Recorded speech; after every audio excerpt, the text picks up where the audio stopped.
अरे भाग्यवान, मेरे जूते कहाँ रखे हैं? मुझे बाहर जाने में देर हो रही है। तभी मालती कमरे में आती है। ये रहे आपके जूते, मैं इन्हें साफ करने के लिए ले गई थी। अरे वाह, तुम कितनी समझदार हो। मेरे बिना कुछ कहे ही सारे काम कर देती हो। तभी मालती झिझकते हुए रमेश से कहती है, सुनिए जी, आपसे एक बात कहूँ, बुरा तो नहीं मानेंगे ना? अरे नहीं नहीं, बेफिक्र होकर कहो। शादी से पहले मैं अपने मायके में नौकरी करती थी। मैं चाहती हूँ कि अब मैं फिर से नौकरी करना शुरू कर दूँ। वैसे भी सारा दिन घर में बोर हो जाती हूँ। देखो मालती, तुम्हारे नौकरी करने से मुझे कोई ऐतराज नहीं है, लेकिन तुम्हें एक बात बता दूं, हमारे खानदान में आज तक कभी किसी औरत ने नौकरी नहीं की। फिर भी एक बार तुम माँ से पूछ कर देखो, अगर वो तुम्हें नौकरी करने की इजाजत दे देती है तो अच्छी बात है। रमेश वहाँ से चला जाता है। फिर उसी शाम मालती अपनी सास के पैर दबा रही होती है। तभी उसकी सास मालती से कहती है, अरे क्या बात है बहू, आज तो ठीक तरह से मेरे पैर नहीं दबा रही। किसी ख्याल में खोई पड़ी है क्या? मैं भी तो जानूं आखिर बात क्या है। दरअसल वो माँ जी।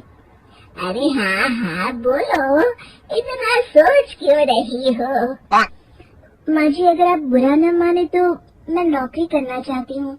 घर के काम करने के बाद मेरे पास काफी वक्त बच जाता है।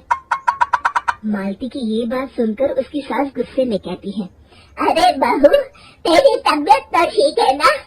आज ये कैसी बहकी बहकी बातें कर रही है? भला हमारे खानदान में आज तक कभी किसी औरत ने नौकरी की है जो तू नौकरी करने की बात कर रही है? अरे बहू, तू क्या रिश्तेदारी में हमारी नाक कटाना चाहती है? जितना जल्दी हो सके अपने दिमाग से नौकरी का भूत उतार दे, और अब जा, जल्दी से रसोई में जा, खाना बनाने का वक्त हो रहा है। मालती मन मार कर खाना पकाने के लिए रसोई घर में चली जाती है। अगले दिन। नमस्ते माँ जी, कैसी हैं आप?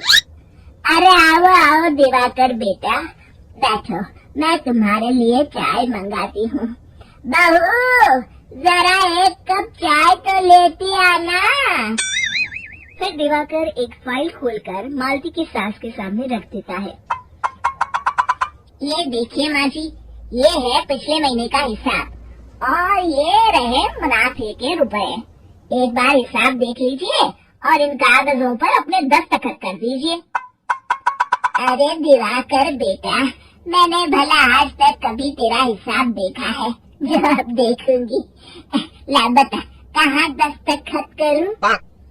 तभी मालती चाय लेकर वहाँ आ जाती है और अपनी सास को बिना कागजातों को पढ़े इस तरह लापरवाही से दस्तखत करते हुए देखकर हैरान रह जाती है। अच्छा माली, अब मैं चलता हूँ, फैक्ट्री में बहुत काम है। फिर दिवाकर वहाँ से चला जाता है। कुछ दिनों बाद मालती बाजार में कुछ सामान खरीद रही होती है। तभी एक बूढ़ा आदमी उसे आवाज देता है, अरे मालती बेटी, कैसी हो? मुझे पहचाना? मैं तुम्हारी कंपनी में मुनीम का काम करता हूँ। हाँ चाचा जी, मैं आपको बिल्कुल पहचानती हूँ। कहिए, कैसे हैं आप? मैं तो ठीक हूँ, कंपनी में कुछ भी ठीक नहीं चल रहा, यहाँ तक कि हमें ठीक वक्त पर तनख्वाह भी नहीं मिलती। ये आप क्या कह रहे हैं? अब क्या बताऊँ, आप लोग तो कभी हिसाब किताब देखने दफ्तर आते नहीं। मेरी मानो तो एक बार आप लोग दफ्तर आकर सारा हिसाब किताब देख लो, आपको असलियत पता चल जाएगी। अच्छा बेटी, अब मैं चलता हूँ, देर हो रही है। फिर वो बूढ़ा वहाँ से चला जाता है। वहीं दूसरी तरफ मालती घर पहुँचकर अपनी सास को सारी बात बताती है। तभी वहाँ रमेश भी आ जाता है, लेकिन मालती की सास मालती की किसी भी बात पर विश्वास नहीं करती। तभी रमेश कहता है, अरे माँ, बिना आग के कभी धुआं नहीं उठता। जब मालती इतना कह रही है तो हमें एक बार दफ्तर चलकर देख लेना चाहिए। वैसे भी हम लोग काफी दिन से अपने दफ्तर नहीं गए हैं। इस तरह किसी एक आदमी के भरोसे काम छोड़ना मुझे भी ठीक नहीं लगता। अगले दिन वे सभी अपने दफ्तर पहुंचते हैं और सीधे दिवाकर के कैबिन में जाते हैं। अचानक सबको एक साथ देखकर दिवाकर चौंक जाता है। अरे माँ जी, आप सब लोग अचानक यहाँ कैसे आ गए? अगर कुछ काम था तो मुझे एक फोन कर दिया होता, मैं आपके घर आ जाता। तभी मालती की सास कहती है, अरे दिवाकर बेटा, आज मैं हिसाब देखने दफ्तर आई हूँ। जरा मुझे पिछले 6 महीनों का हिसाब दिखाना तो बेटा। दिवाकर घबराते हुए हिसाब की फाइल मालती की सास को देता है। मालती की सास फाइल लेकर मालती को देती है और कहती है, ले बहू, देख ले हिसाब। मालती फाइल को बड़े गौर से देखती है और अगले ही पल उसे सारी गड़बड़ी समझ में आ जाती है। वो अपनी सास से कहती है, माँ जी, मुनीम चाचा बिल्कुल सही कह रहे थे।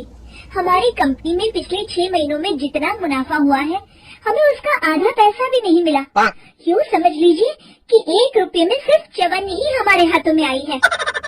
मालती की बातें सुनकर मालती की सास गुस्से से दिवाकर को पूछती है, क्यों दिवाकर, मेरी बहू जो कह रही है वो सच है? दिवाकर समझ जाता है आज उसका भांडा फूट चुका है। वो गिड़गिड़ाते हुए कहता है, मुझे माफ कर दीजिए माँ जी, मैं पैसों के लालच में अंधा हो गया था। अरे वाह दिवाकर, तू तो एक नंबर का चोर निकला।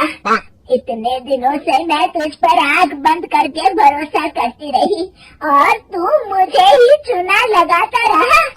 अभी के अभी निकल यहाँ से और दोबारा अपनी शक्ल मत दिखाना। दिवाकर वहाँ से भाग जाता है। मालती की सास मालती को शाबाशी देते हुए कहती है, बहू, आज मैं समझ गई कि पढ़ाई लिखाई हमारी जिंदगी में कितनी जरूरी है। मैं बहुत किस्मत वाली हूँ जो मुझे तुझ जैसी बहू मिली है। शिक्षा, पढ़ाई लिखाई का इस्तेमाल सही जगह करके हम दुनिया में बहुत कुछ बदल सकते हैं।